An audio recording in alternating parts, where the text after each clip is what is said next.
The Independent National Electoral Commission in Bayelsa State has dispelled rumors that it will not transmit the November 11th governorship election results via the INEC results viewing portal.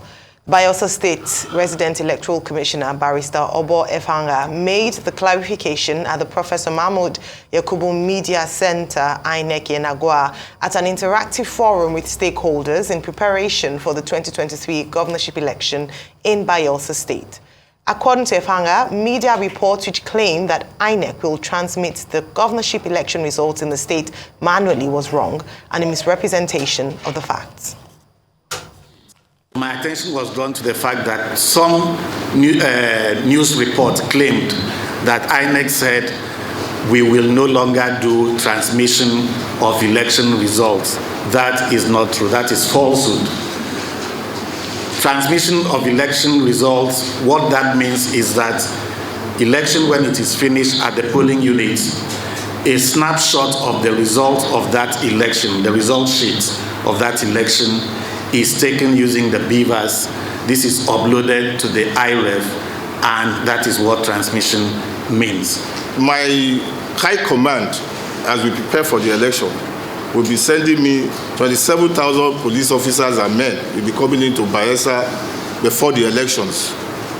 That presupposes that we are ready to provide the people of Bayelsa adequate and sufficient security.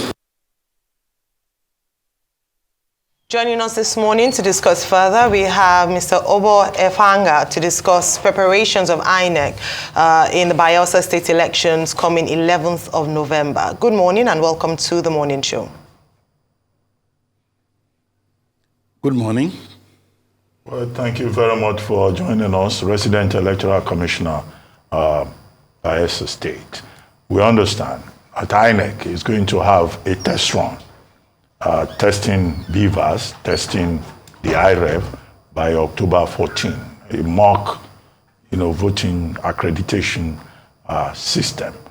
How prepared are you in Bayelsa State? And then if you could use this opportunity to address again this controversy about whether, you are just going to take manual recording of results and whether or not IREV, electronic transmission, will be done with IREV. And you can understand where the confusion is coming from.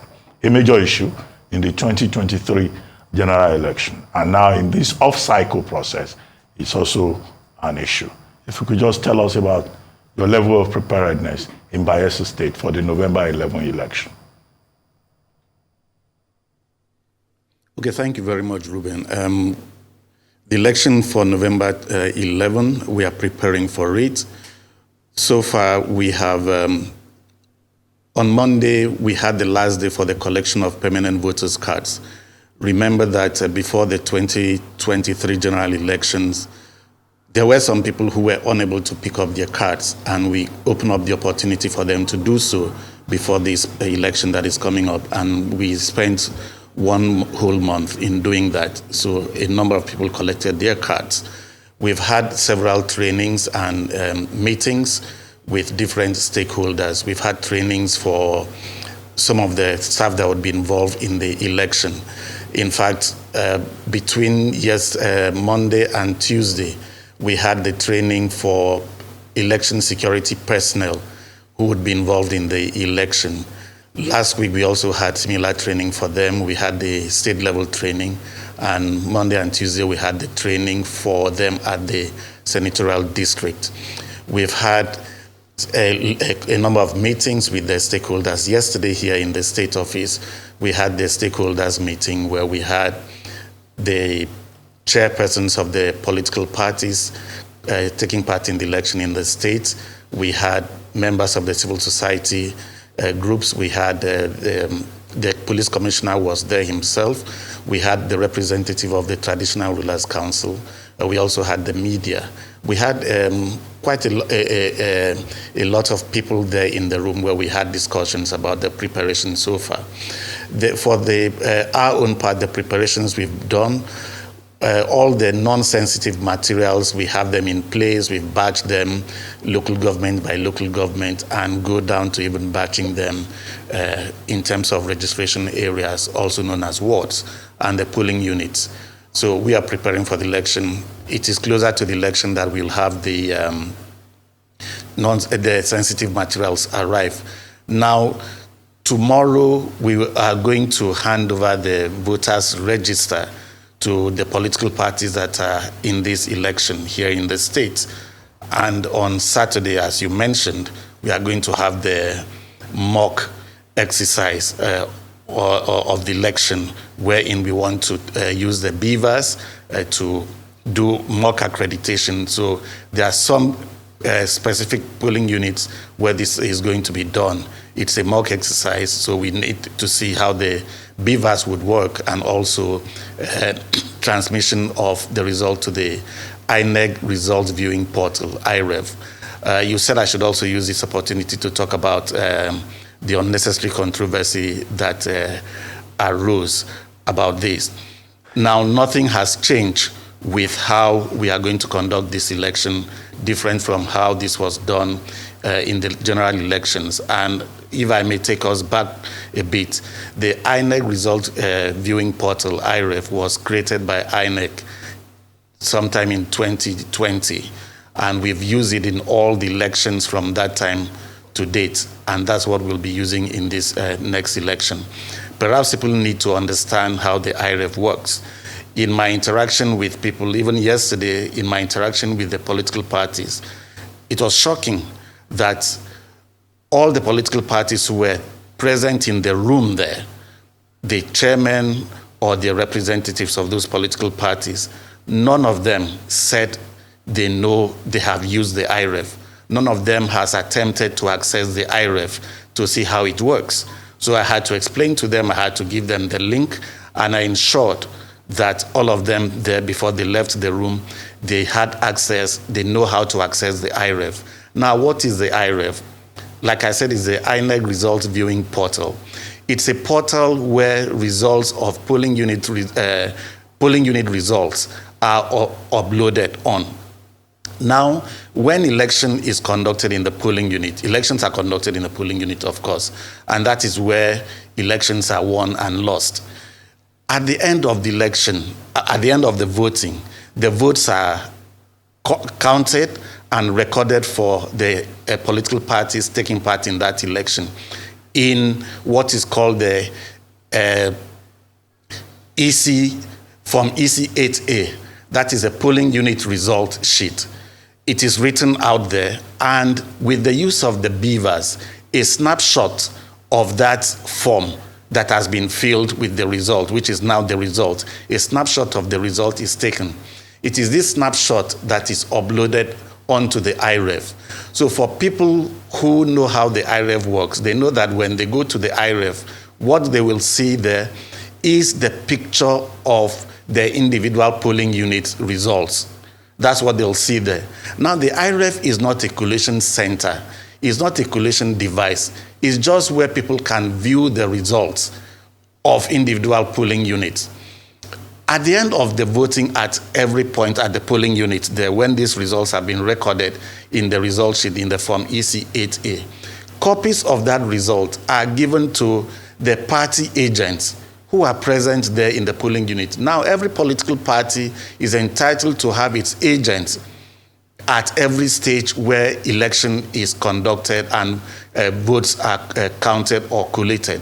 So at the polling unit, copies of these election results are given to the party agents. So every party has copies of all the election results in all the polling units. It is after the election has been concluded at the polling unit that that result that has been filled is now taken to the registration area center, also known as the ward collation center, where these results are handed over to the ward collation officer. The ward collation officer enters these results from the various polling units in that ward into the ward level result sheet. This is also observed by representatives of the political parties. Okay, so they see they sit there, they see how this is recorded, And at the end of the recording at that level, they are also given a copy of the result sheet for that registration area, also known as ward. From that point, the results for the wards within a local government area are taken to the local government collation center, where all the ward results are entered into the local government result sheet. So at the end of it, you also have the result for the local government area, and copies of that result is also given to all the political parties. And then finally, they will now come to the state collation center, where the state collation officer and returning officer, who is the returning officer for the governorship election, will sit and receive the results from each of the local government areas collation officers.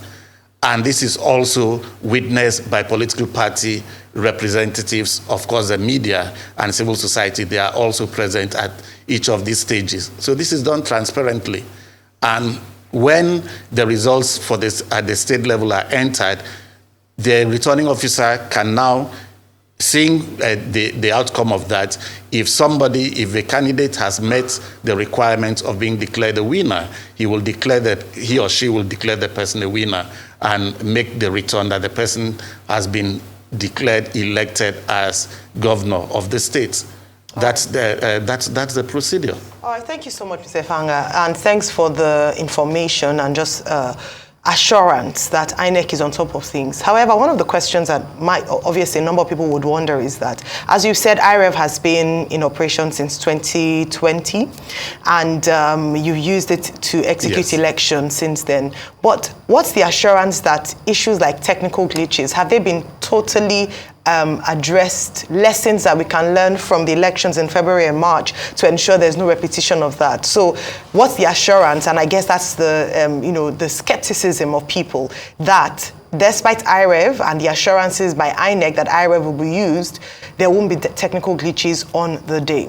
Number two is that the same issues around security that we saw in February and March has been highlighted by the National Commissioner on Voter Education and Information, highlighting Bayelsa as one of the states of concern in terms of insecurity. What is INEC doing to ensure that people who come out to exercise their franchise will be protected? Of course, you have to work with security agencies. So what plans are in place for that? And of course, number three, the other issues in the last election.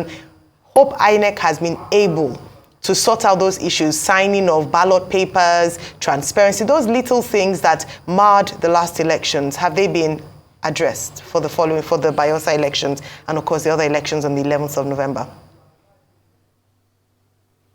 Okay, thank you very much. When you talk about the glitches that occurred in the last election, you would recall that happened with the presidential election results, and of course that took some hours, and eventually all those results were uploaded.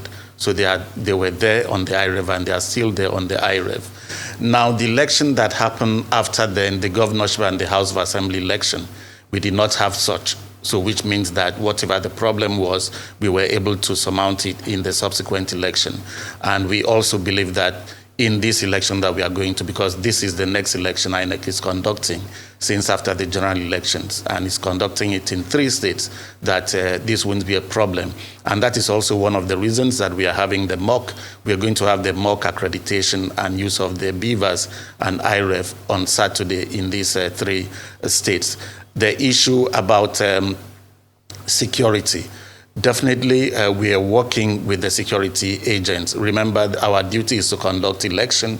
It is the duty of the security agents to secure life and property of everyone participating in the election, and that includes the voters, it includes those who report the event, those who observe it, and even those who conduct the election.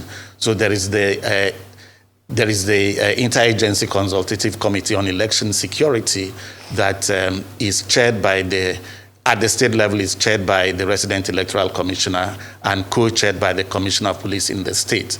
And the stakeholders meeting we had yesterday, the commissioner of police was there himself and assured everyone about their readiness and capacity and capability to protect people during this election. So we hope that that would be the case. And like he has also said, remember this is a standalone election or off-cycle election. So it's possible for them to mobilize personnel from across other states here. He actually said specifically yesterday that they're expecting 27,000 personnel to be assigned for this election. So we are hopeful that that won't be a problem. For other things that we may have noticed that was wrong with the election that we need to address, we are also working on that. We've been having several meetings. We've had a number of workshops involving key personnel of INEC in preparing for the election. So we are doing everything to ensure that this election comes out very well. Okay, so a couple of things. What are you doing as regards the high level of voter apathy that is expected based on the initial mock, that was put forward? And secondly, are you making extra contingency plans for places like Oponembe, where they've been hitherto big skirmishes? Oponembe, are you making extra contingency plan? And how is the court decision yesterday, a federal high court in Abuja, as regards to Timi Pre-Silva, how is it affecting any of your preparation? Have you looking into that? Are you doing your scenario planning already? Okay, so your questions still bother on security. Yes, I've already explained that we're working with the security agencies. It's not only the police, other security agencies are involved in the room when we have the Interagency Consultative Committee on Election Security meetings. So they are working on that. The areas where there are skirmishes, they are also aware of that, and we also have our plans. By the way, during this period, I mentioned that in the last 1 month was for people to collect their permanent voters cards, and this happened seamlessly across the state in each of the locations that we had the cards for collection. So that's going on. I don't see this being much of a problem. We've been conducting election in the state here, and we know the peculiarities of the state, and we are working based on that.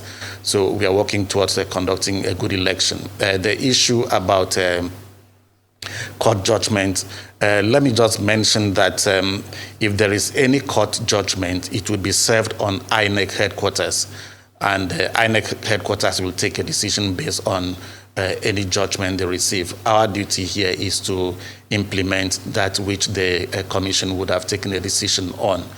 So we are going on with our plans here, and that's what we are doing now. Well, President Electoral Commissioner, I don't think the issue about voter apathy has to do with security.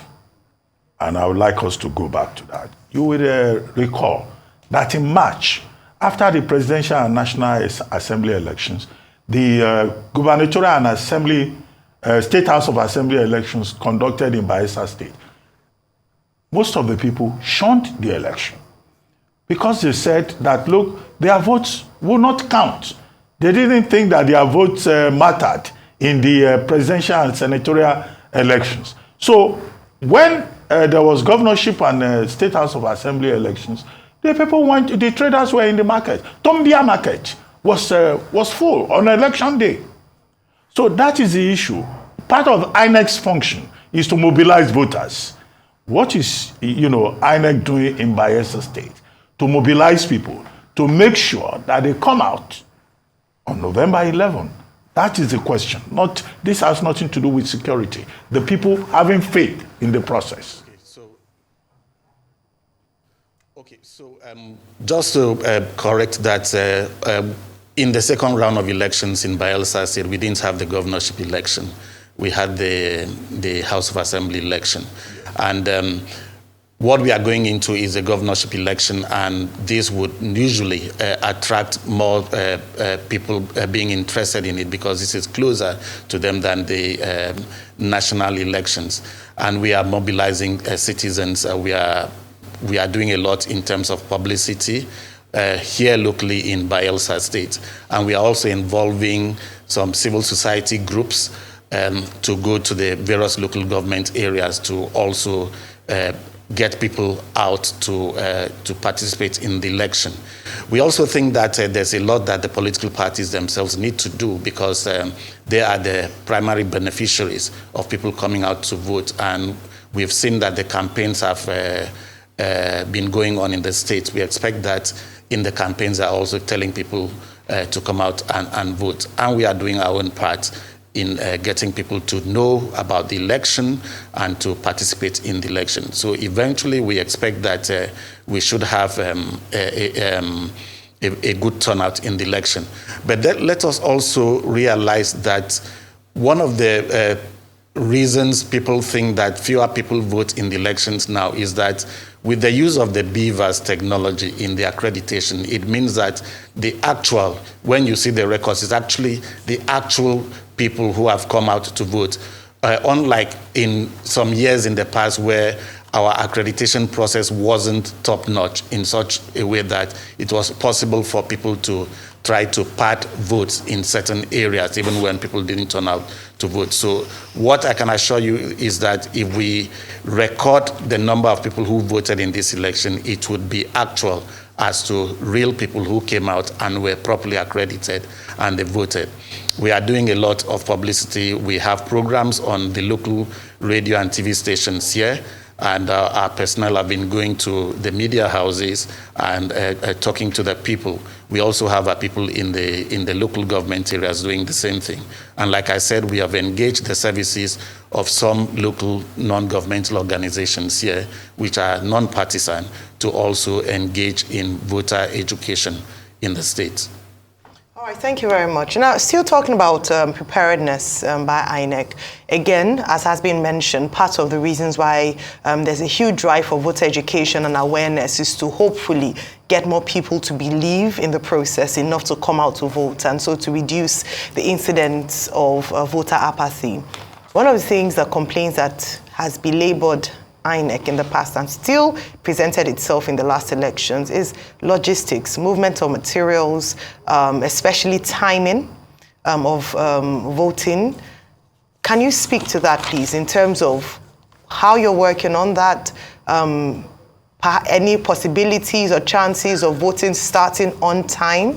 I know you talked about Opunembe, getting to Opunembe. How about the other areas that have been affected by floods, where there's no road network? What are the plans to ensure that you carry materials there so that people who live in those areas are assured that you will be there and you will be there on time?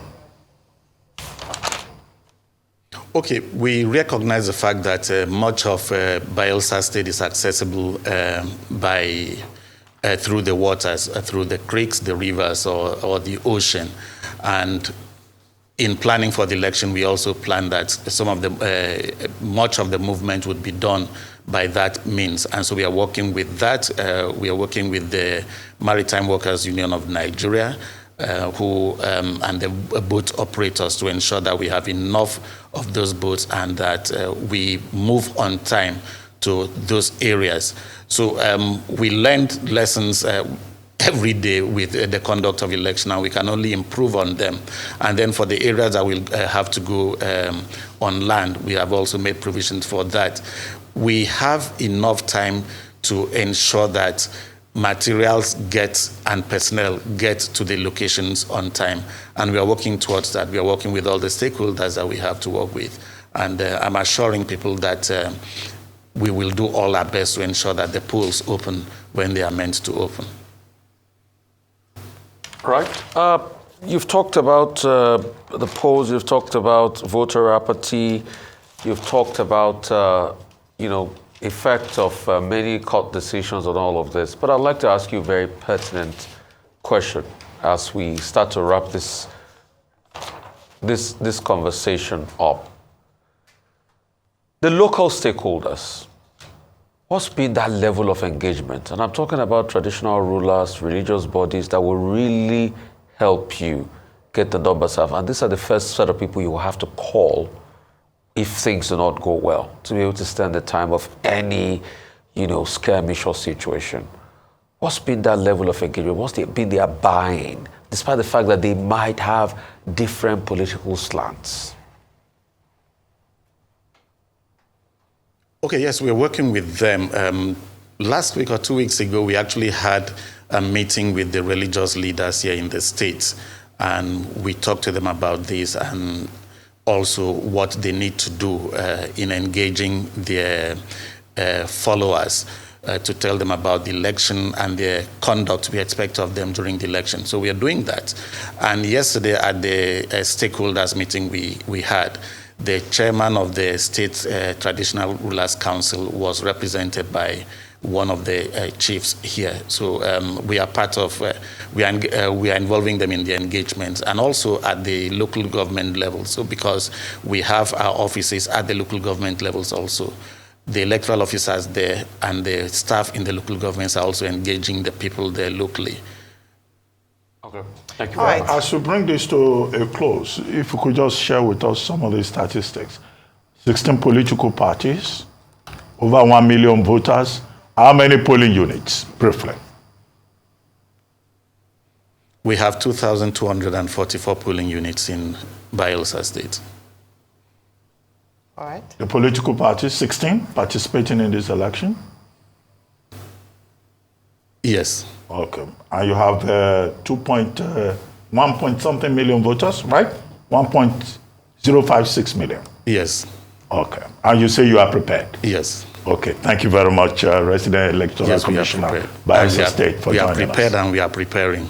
Okay, we'll Thank take you. your word for that, you and very we'll much. hold you to account as well, Mr. Effanga, with regards to your preparation or preparedness for the elections in exactly 1 month, actually, 1 month from today.